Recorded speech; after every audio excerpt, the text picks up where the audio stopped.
The idea of the third space was first introduced and written about in the late 1980s, but it's changed so much since then. So, what do we do now? The idea of the third space was really written about where it was discussing the home, the workplace, and the third place as my community as these separate things.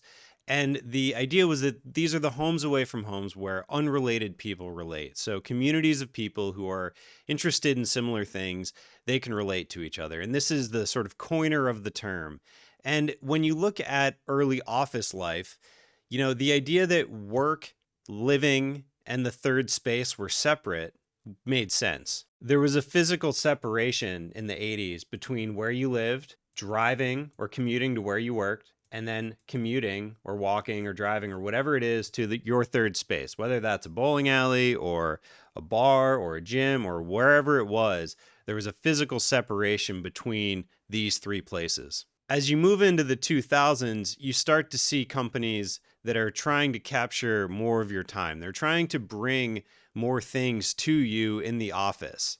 And this is a sort of particularly silly picture intentionally, but the idea remains the same, where they're trying to combine the third space and the workplace together by combining more of the things that are sort of part of your life, whether it's a gym or food or a laundry service or whatever, but they're really sort of mixing work and your free time to try to get you there basically more. And while some of these ideas did work and I think are still things we can think about and consider, the way it was done was often, I think, a little bit silly and a little bit transparent in the sense of, this doesn't seem like the greatest way to actually get work done. So transitioning into, things like the open office or in the early 2020s, this collision of work and home life and our third spaces, it all got crammed together in a very extreme way. And so the early 2020s was really an extreme example of everything getting jammed together. But this was already happening where in our modern life with technology and having email on our cell phones,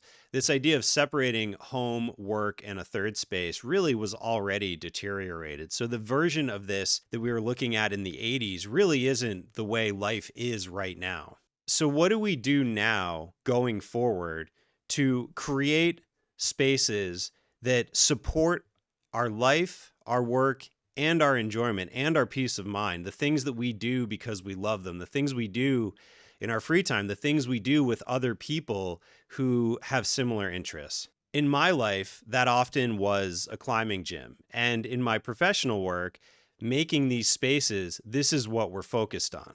And the reason we're focused on it is because it's far more than about climbing on a wall or skateboarding in a skate park. There's a whole issue right now around digital technology, the way that our work life has just absolutely taken over our home life, or the way that work is just sort of going through everything, or a lack of a third space in general. And this is something that is very much researched and written about right now. The Atlantic talking about do yourself a favor, find a third space. Why is having a third space so important? It's a key for our well-being.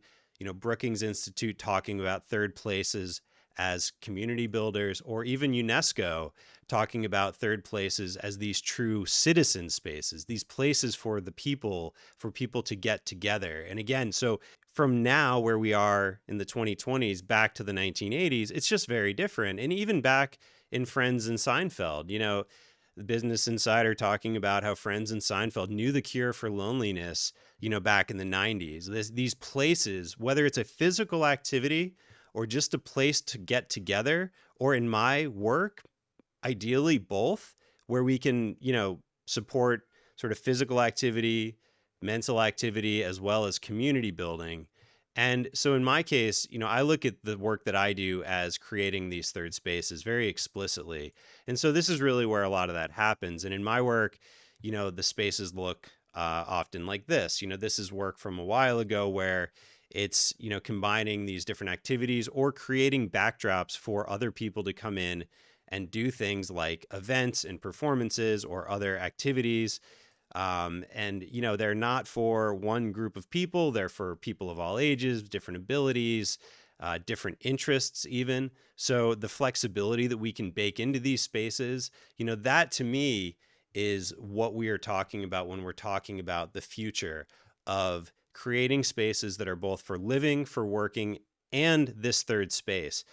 Yes, everything is more mixed, but how can we create an ecology in a built environment that supports each of these items without having it all just mashed together, without having it all just blended and just you being available all the time? Providing different aspects that allow you to get a little work done when you need to and get on with your day and go skateboarding or climbing or read a book or whatever it is, ways that families can hang out with their children and be part of their activities in a way that they actually want to be there, not just sitting on the side of a pool or whatever.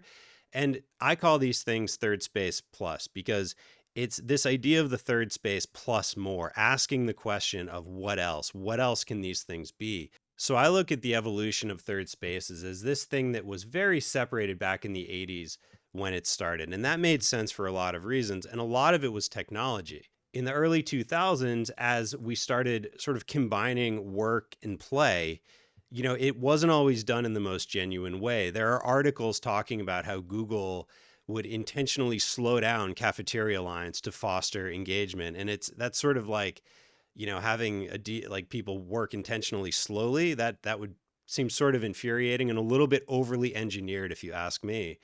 And moving into the early 2020s where everything got jammed together, and looking at it now where we are, which the reality is it's more muddled than ever. So how can we create spaces that support our best lives, which allows us to do work when we need to, but also provide spaces that allow us to congregate and build community around things we love in spaces that are actually good businesses?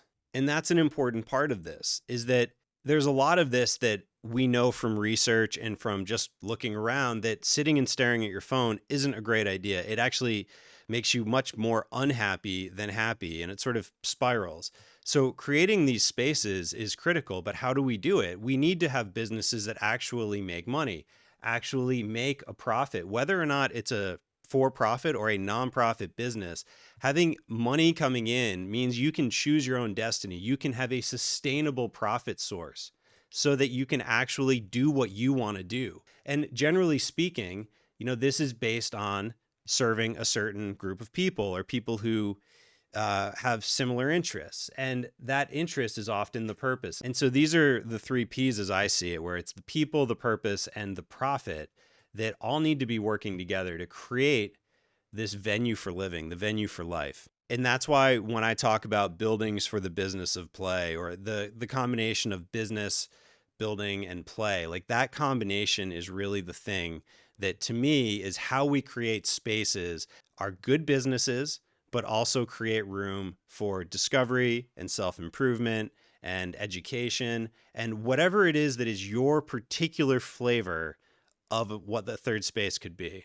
And so that's what this is really about, is about creating businesses that are good businesses that provide spaces for people to learn, to grow, to be with each other, to do things we love, to discover new things, and creating spaces that become the third spaces by having activities that inherently attract people together and make them want to come back. And there are other videos that talk about the details of exactly how I like to look at this, my way of talking with clients to try to extract what their unique recipe is for how to combine activities and spaces and within their budget to create these things. But that's the vision of what a third space plus is for me.